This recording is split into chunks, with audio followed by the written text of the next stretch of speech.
Hello guys and welcome back to my channel. So in this video I will tell you that how to change country in YouTube mobile. So before starting the video I want you guys to like this video and subscribe to our YouTube channel for more tips and tricks like this one, and make sure that your YouTube application is up to date both on Android and iOS. So for this tutorial we will not use the YouTube application.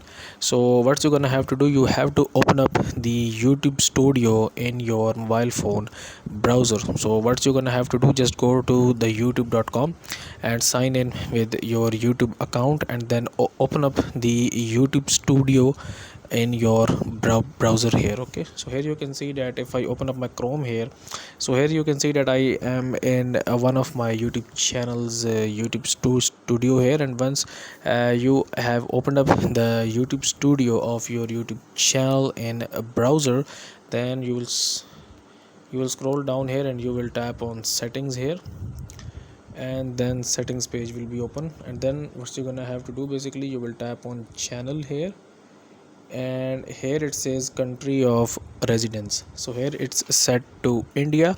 So if you want you can basically change it. Okay, so just tap on here, and then here you can select any country you want, and after this you just need to tap on this save option, and the country of your YouTube channel will be changed. So guys, if you find this tutorial helpful, kindly like this video and subscribe to our YouTube channel for more tips and tricks like this one, and I will see you in the next video.